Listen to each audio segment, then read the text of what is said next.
कभी सोचा है कि कुछ लोगों की सोच इतनी कट्टर क्यों हो जाती है? मतलब वो किसी भी हाल में अपनी राय से टस से मस होने को तैयार ही नहीं होते। चलिए आज हम एक बड़ा ही आसान सा तरीका देखते हैं जिससे किसी की भी सोच की ये कट्टरता परखी जा सकती है। तो ठीक है, चलिए सीधे इस टेस्ट पर आते हैं। किसी ऐसे पब्लिक फिगर के बारे में सोचें जिसे कोई बिल्कुल भी पसंद नहीं करता हो। अब ईमानदारी से सोचकर बताइए, क्या उनके बारे में सिर्फ एक अच्छी बात दिमाग में आती है? और हाँ, यही बात दूसरी तरफ भी लागू होती है। अब किसी ऐसे इंसान के बारे में सोचिए जिसे कोई बहुत ज्यादा पसंद करता है, अपना हीरो मानता है। क्या उनके बारे में एक भी नेगेटिव बात सोची जा सकती है? देखिए, यही तो असली पहचान है। जब दिमाग किसी के बारे में कोई विरोधी विचार सोच ही ना पाए, चाहे वो अच्छा हो या बुरा, तो समझिए कि ये ब्रेन वॉशिंग का एक साफ संकेत है। तो इस छोटे से टेस्ट से आखिर पता क्या चलता है? असल में ये हमें एक तरह की दिमागी कंडीशनिंग की पहचान करने में मदद करता है। एक ऐसी सोच जो हर चीज को बस सही या गलत, अच्छा या बुरा इसी नजरिए से देखती है।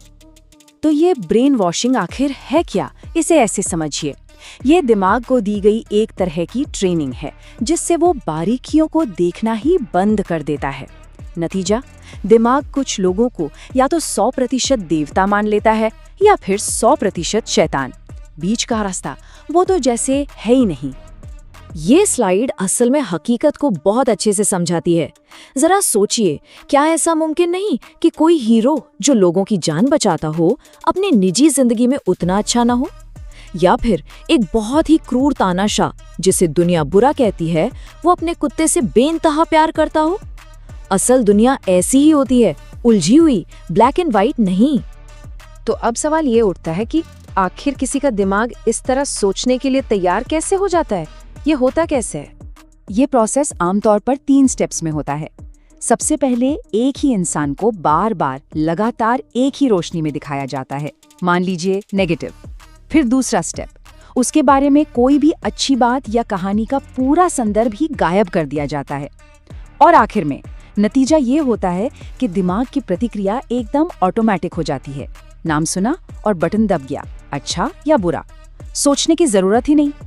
तो ठीक है, अगर ये प्रॉब्लम है और इसका कारण भी पता है, तो फिर सवाल आता है कि इसका इलाज क्या है? इससे बाहर कैसे निकाला जाए? इसका इलाज एक दिमागी कसरत है। चलिए कोशिश करते हैं।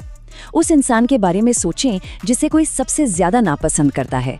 अब अपने दिमाग को जबरदस्ती मजबूर करें कि वो उसके बारे में कोई बस एक सच्ची और अच्छी बात ढूंढ कर निकाले।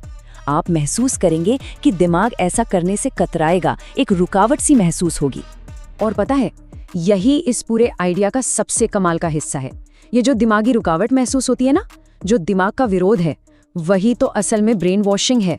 यही इस बात का पक्का सबूत है कि हाँ, दिमाग की कंडीशनिंग हो चुकी है। तो ये सब करने की जरूरत क्या है? इस तरह की सोच को विकसित करना आखिर इतना जरूरी क्यों है? क्यों ये ग्रे एरिया में सोचना इतना मायने रखता है? क्योंकि जब हम उस दिमागी रुकावट को पार कर लेते हैं तो हम एक बहुत ही कीमती स्किल सीखते हैं। ये दुनिया को सिर्फ काले और सफेद में नहीं, बल्कि उसके असली रंगों में, उसकी पूरी जटिलता के साथ देखने की क्षमता है। और यही हमें हकीकत के ज्यादा करीब लेकर जाता है।